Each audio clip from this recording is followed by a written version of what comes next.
estava gravando não, Nunes. Bom dia, queridos e queridas que assistem o canal Fonte de Vida. E este é mais um vídeo para este canal, gente. Eu não estava com pretensão de fazer vídeo hoje, mas eu encontrei aqui uma lição da escola dominical com linguagem para jovem. E assim, eu quero estar trazendo aqui alguns assuntos, ou os assuntos que tem nessa lição. Quero falar o mais vagaroso possível para que tenha uma boa compreensão e sempre contando com a presença de Deus, do Espírito Santo, para que Ele venha nos ajudar e que a gente tenha um maior aproveitamento e coloque em prática aquilo que vamos aprender com essa lição. Então eu vou ler aqui, eu não sei, eu vou dividir, eu não sei como é que vai ser, porque eu não sei como é que eu vou fazer, mas eu vou lendo até onde der. E quando não der, eu fecho o vídeo, depois faço outro vídeo continuando o assunto. Eu vou ver, Deus ele vai nos ensinar. Eu vou ler aqui todo o assunto que a gente vai aprender ao longo dessa lição.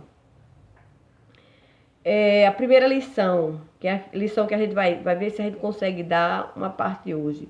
Como surgiu a igreja? A 2, a expansão da igreja. A 3, a igreja perseguida. A 4ª lição, defensores da fé. A 5ª lição, a paganização do cristianismo. 6, os pré-reformadores. 7, a reforma protestante. 8, o avivamento wesleyano. 9, os 2 grandes despertamentos. 10, os primeiros passos do Evangelho no Brasil.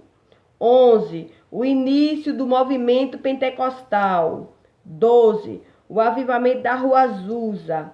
13, as igrejas hoje. Que o Senhor nos ajude nessa leitura. A primeira lição, o tema diz assim: como surgiu a igreja? E perseveraram na doutrina dos apóstolos, e na comunhão, e no partir do pão, e nas orações, e em cada alma havia temor, e muitas maravilhas e sinais se faziam pelos apóstolos. Isso está em Atos 2, 42 ao 43. Vamos ler a mensagem da semana. Todos aqueles do passado, presente e futuro que aceitaram a Jesus Cristo como Deus encarnado, Senhor e Salvador de suas vidas, fazem parte da Igreja de Cristo, também denominada no Brasil como Corpo de Cristo. Os que tornaram sinceramente essa decisão são caracterizados pela busca em aprender e aplicar em suas vidas os ensinos de Jesus. As mais belas páginas da história são justamente as que falam dos verdadeiros servos de Deus, que dedicaram-se a viver, defender e ensinar o Evangelho. Essa bela história começou por volta do ano 30 depois de Cristo.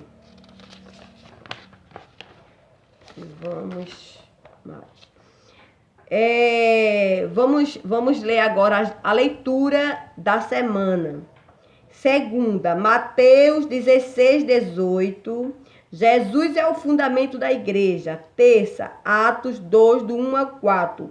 A igreja nasceu sobre o poder do Espírito Santo. Quarta, Atos 2, 22 e 33.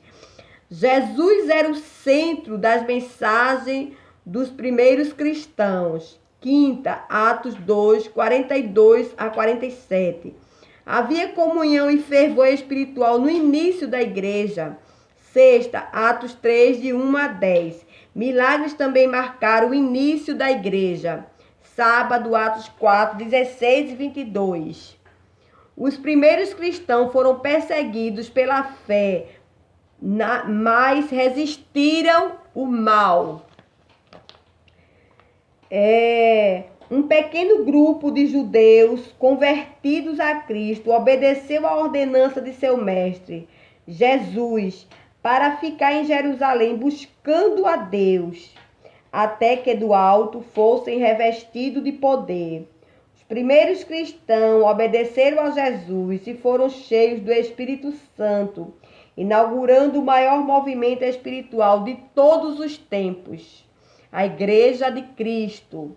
A gente viu aqui nesse tópico que um dos fatores primordiais para se receber os dons de Deus, as coisas do Espírito Santo de Deus, é obedecer a sua voz, a sua ordem. Os discípulos naquela época, eles obedeceram o que Jesus ele pediu, ou seja, ficar em Jerusalém até que do alto fosse revestido de poder, e ali houve aquele derramamento do Espírito Santo. Não é assim nos tempos de hoje. Se ficarmos na porta pedindo ao Senhor, com certeza Deus, ele chega um momento que ele vai fazer isso nas nossas vidas. Se formos obedientes ao Senhor, como foram os primeiros cristãos, e buscarmos a Deus como eles, certamente veremos em nossos dias o mesmo avivamento que marcou o início da igreja. O que Deus fez e pelos crentes da igreja primitiva, com os crentes da igreja primitiva, é o mesmo que ele quer fazer em você e em nós. E aprendemos com os primeiros seguidores de Cristo a importância da fidelidade ao Senhor. É preciso haver fidelidade, né, em obedecer a Deus, perseverar na fé, na doutrina, para que o Senhor ele venha fazer isso na nossa vida. Porque de maneira nenhuma, se não obedecermos a Deus, não ficar na dispensação dele, obedecendo, não receberemos. Porque o nosso Deus é o mesmo. É minha oração. Há cerca de 2000 anos, nasceu a igreja, a comunidade de servos de Deus, de todas as etnias e nações. Durante os séculos, ela tem atravessado momentos difíceis, pontuados por avivamentos espirituais. Nossa oração deve ser para que Deus reavive a sua igreja no Brasil e no mundo, como em seu início, para que nesses últimos momentos que antecedem a vinda de Cristo, possamos ver milhões de vidas renderem-se ao Senhor na verdade.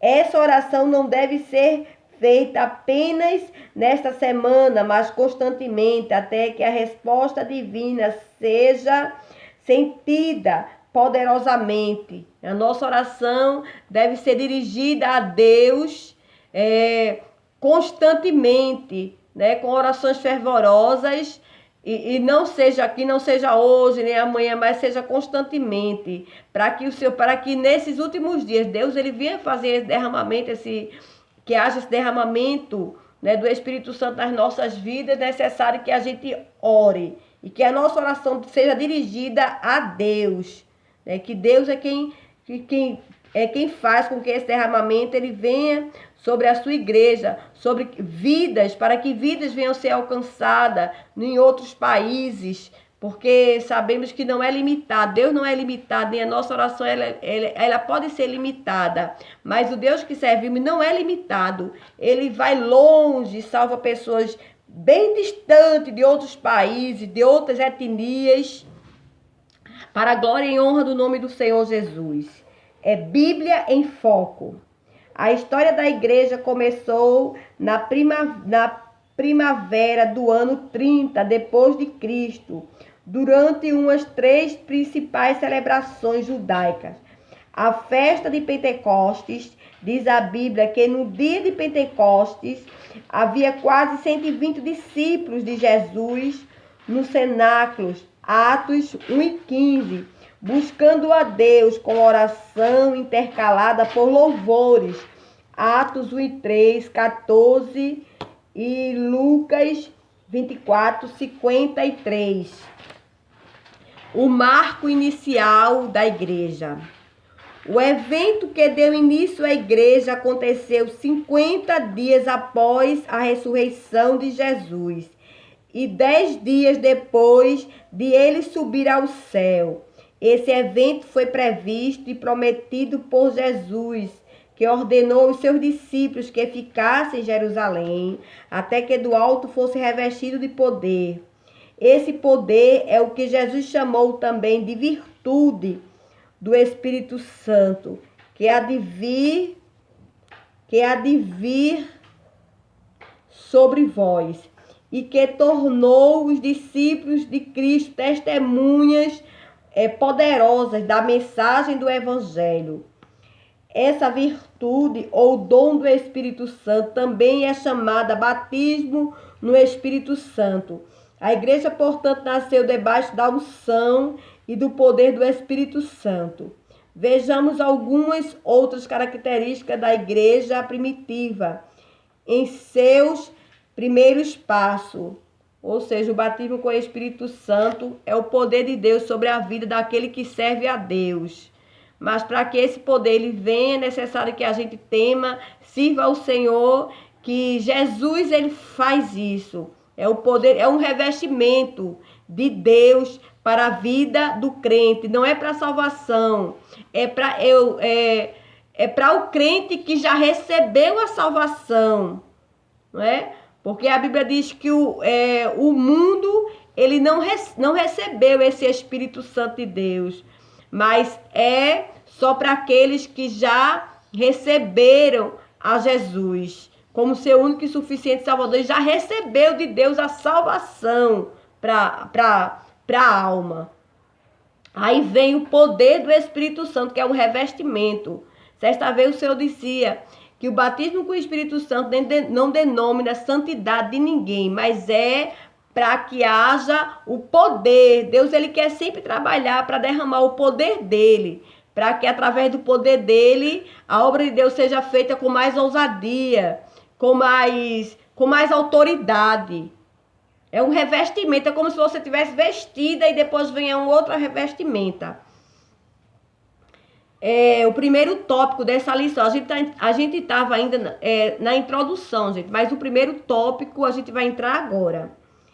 Ela nasceu em Jerusalém e seus primeiros anos de atividade se deram apenas naquela cidade. A igreja nasceu em Jerusalém. Suas primeiras sedes de reunião eram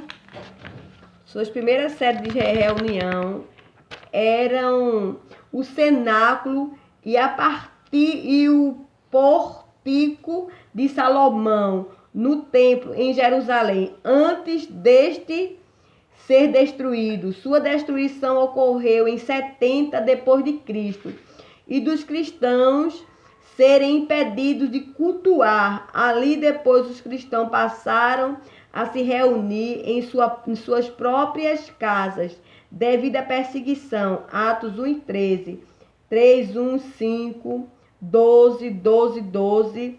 As atividades da igreja em seus primeiros dias se reuniam à cidade de Jerusalém e arredores. Ou seja, foi uma época em que os cristãos eles estavam sendo muito perseguidos pelas pessoas que não criam no Senhor. Então houve uma perseguição, foi o tempo que houve a morte de Estevão, e houve uma grande perseguição, e os discípulos começaram a se espalhar para que o evangelho de Jesus ele não fosse impedido. Como ninguém consegue impedir a obra, ninguém consegue impedir a obra de Deus sobre a vida do crente, a não ser você mesma. Porque quando alguém ele fecha uma porta, alguém fecha uma janela, Deus abre assim um janelão bem grande, ninguém consegue impedir. Aquelas pessoas, aquelas autoridades antigamente tentou impedir a obra de Deus, mas enquanto mais ele impedia, mais os discípulos ele se espalhava e a obra de Deus crescia, e como tem crescido até hoje. Então a única pessoa que pode parar a obra do Senhor na sua vida é você mesmo, desistindo, deixando de acreditar em Jesus, deixando de crer em Deus, né? Fechando a sua boca para não falar do evangelho. Mas se você tá com a vida dentro da vontade do Senhor, então nada te impede de você falar, de você dizer que Jesus é o Senhor de todas as coisas. Os primeiros membros da igreja primitiva. Os primeiros membros da igreja primitiva eram todos judeus. Gente, eu vou fechar esse vídeo aqui e depois a gente volta com essa aula. Deus abençoe vocês grandemente. Que o Senhor venha continuar nos abençoando para a honra e a glória do nome do Senhor Jesus.